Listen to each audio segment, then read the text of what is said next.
Hey, it's Chris, and I'm out here at CES 2018, and one of the coolest things that I've seen so far is called Project Linda from Razer, and it's basically an ultra-portable phone/laptop combo that looks really awesome. Basically, this is a really interesting way to get more out of your Razer phone, and this thing looks gorgeous, feels super solid. So what you do is basically hit a key and you slide the phone into place and it ends up powering this shell, and it basically turns into an Android powered laptop. Now the phone itself ends up transforming into a trackpad for this hybrid, so you can use it like a mouse, or depending on the application, it could also act as a second screen, which is obviously very cool. Now I found that the physical docking process happened pretty quickly, but it took a couple of seconds for the software aspect to get fired up. Now, of course, you can game on this, which is what Razer's all about, right? So it lets you play Android games in an entirely new way. Now, I thought that the gaming looked really smooth. This is definitely something that you could spend a lot of time hanging out with and enjoying.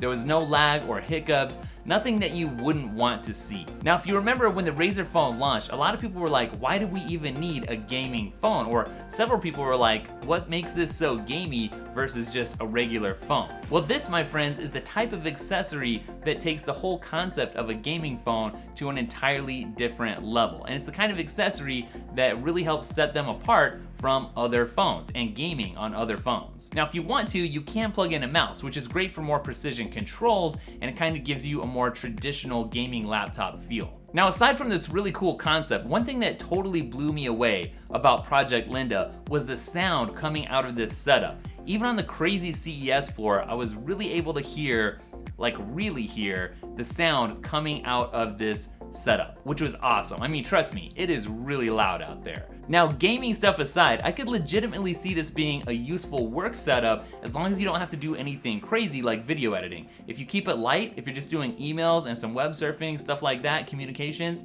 this could be really cool. For instance, the split screen app demo that they showed me, having multiple apps running simultaneously, reminded me of my iPad Pro setup, and I'm really productive that way. So yeah, I could see this as something that you could definitely take on a trip like this. Now, the keyboard is basically what you would expect from Razer. It's a full-size Chroma keyboard. But from the first time that I saw this, one of the main questions that I had was, how is this gonna affect the battery life on your Razer phone? And the answer is, it's not gonna affect it at all in a negative way. In fact, it's gonna be positive because the whole setup is basically a portable power station. So you plug in the Razer phone and it actually ends up getting charged pretty quickly from Project Linda. So this definitely feels like it could be part of the future of computing. I'm not saying that it will be, but I could see that it could be, like where one device kind of morphs into several different devices or fits several different scenarios. The question I have, and I think a lot of people have, is what happens when the phone design changes? You know, then all of a sudden this nice accessory maybe isn't gonna work,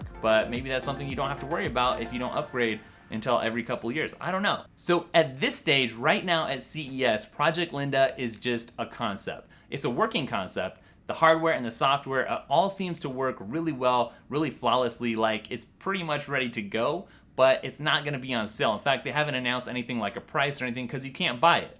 But what they told me was, if enough people tell them that they want to get their hands on this, then they're gonna end up making it. So if you want something like this, then you better get vocal about it. All right, so that's it for this video, guys. Make sure to stay tuned because I've got plenty of other CES content headed your way. Don't forget to follow me on Instagram, Twitter, and Snapchat. I'm at Daily Tech, spelled Daily T-E-K-K in those places. I've got a lot of behind the scenes stuff happening there as well, so make sure to go check it out, and I'll catch you in the next video. Later.